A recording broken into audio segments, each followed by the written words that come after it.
માતની જય। આજે આપણે મુલકપુર ગામના આંગણે જીવણભાઈએ આપણને સૌને એમના હૃદયના ભાવથી વાયક આપી અહીંયા બોલાયા। સર્વે સંતો અને ભક્તોના આપણને દર્શન કરાયા, એ માટે એમના પરિવારને લાખો વાર વંદન। પરમ કૃપાળુ પરમાત્મા એમના ભંડાર કાયમ માટે ભર્યા રાખે।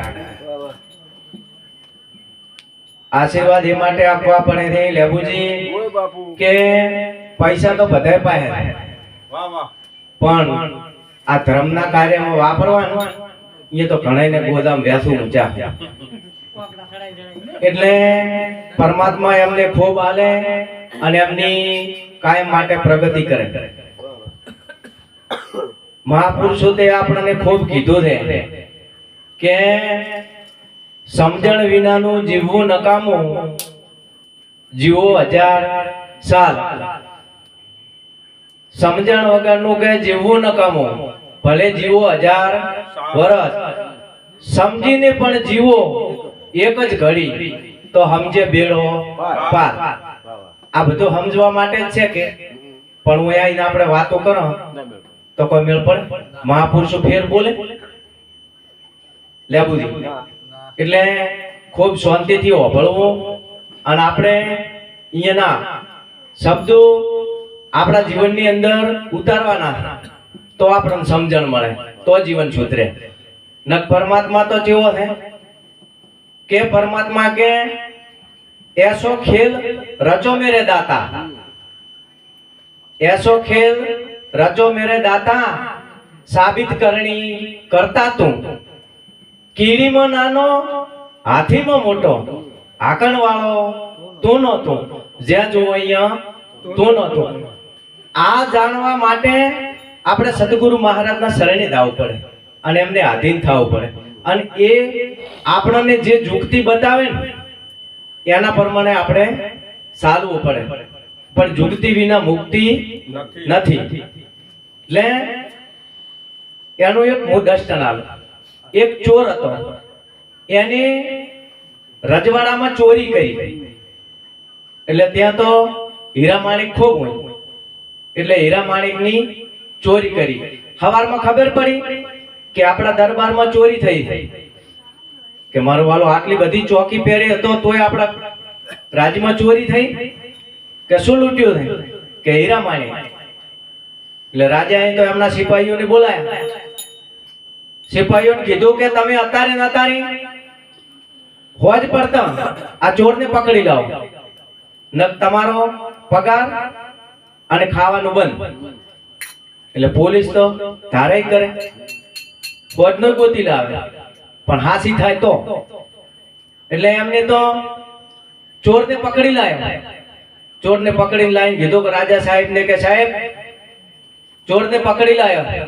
એટલે રાજાએ કીધું કે જે ચોરી કરે ને એનું મારે મોઢું જોવું નથી, એને ફાંસી આપી દો, કે એને ફાંસી આલી દો, મારે એનું મોઢું જોવું નથી। તો કે હેડો ભાઈ ચોરને લઈ જા, ફાંસીને મોકલે। અહીંયા લઈ અને એવું કહેવામાં આવે છે કે છેલ્લી વખતમાં એને એક વખત પૂછવામાં આવે કે એની છેલ્લી ઈચ્છા શું છે એમ। એટલે ચોરને કીધું સિપાહીઓએ કે તારે કોઈ ભાઈ છેલ્લી ઈચ્છા હોય તો તું જણાય, નકતાને ફાંસી આલો એને। કે મારે તો બાપુ બીલી કોઈ છેલ્લી ઈચ્છા છે નહીં, પણ મારે તો રાજા સાહેબને મળવું છે। તો કે રાજા સાહેબને મળવું હતી એમને મળાવા, આ તો રાજા સાહેબ પાસે લઈ જાય। અહીંયા રાજાને જઈને કીધું કે ભાઈ બીજી તો કોઈ ઓની માંગણી કરી નથી, પણ તમને મળવાનું આની કીધું છે। તો કે બોલ શું કામ છે? રાજાએ પૂછ્યું કે બોલ ભાઈ તારે શું કામ છે મારું? કે બાપુ મેં ચોરી કરી એ સાચી છે, પણ તમે એવું નક્કી ચમ ના કર્યું કે ભાઈ તે ચોરી ચમ કરી? સીધે સીધી ફાંસી? તમારે મને પૂછવું તો જુઓ ને, મારે કોઈ જરૂર છે કે તમારા રાજમાં કઈ ઉપયોગી થાય એવા માટે મેં ચોરી કરી છે?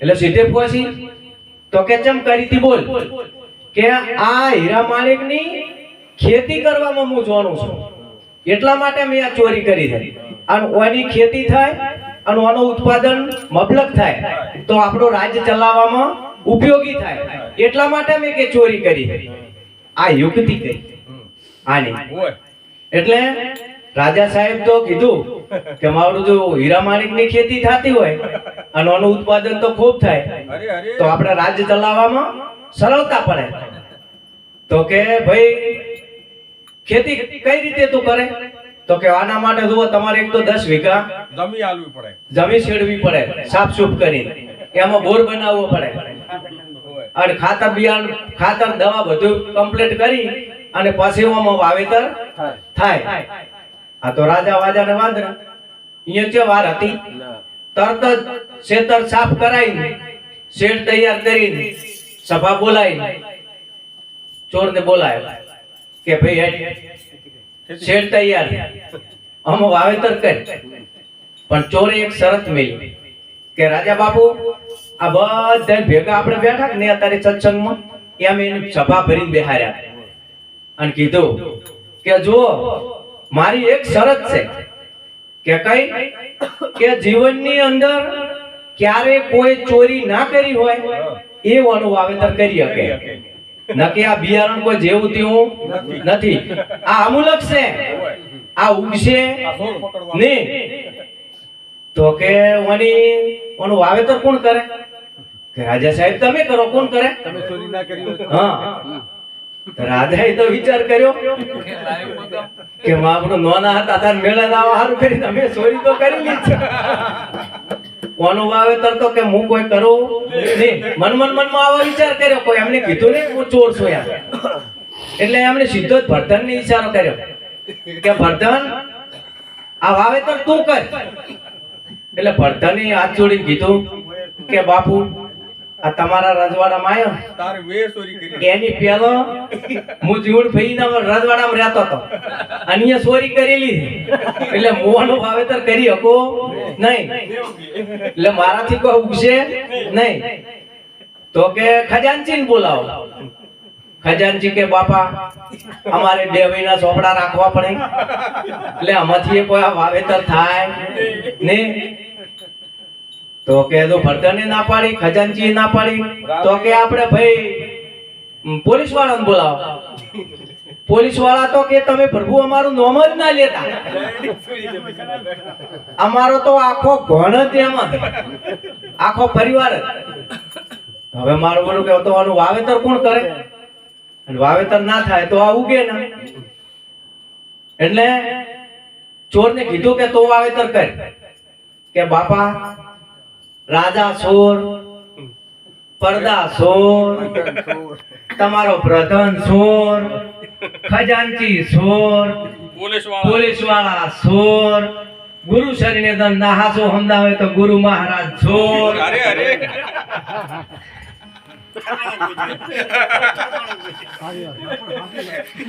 પછી જો કૃષ્ણ કનૈયાને ચિત્ત ચોરે કીધો છે એને માખણ ચોરે કીધો છે આપણે જેને પરમાત્મા તરીકે પૂજા કરે છે એ કે ચોર અને બાપુ આખી જગતને ફોસીને મને એકલાને ફોસી એટલે રાજાએ વિચાર તો કરે ને કે મારું આ બધાય ચોર અને ખરેખર મને એકલાને ફોસી આલવી આ તો વ્યાજબી નથી એટલે રાજા સાહેબે કીધું કે ચાલ તું એ મુક્ત એટલે એને મુક્ત મળી ગઈ મુક્તિ ફોસીની અંદરથી મુક્તિ મળી ગઈ પણ ચારે એને યુક્તિ કરી આ યુક્તિ કરી તારે આ તો યુક્તિ વિના મુક્તિ નથી નથી ને નથી બોલો સતગુરુ ભગવાન કી જય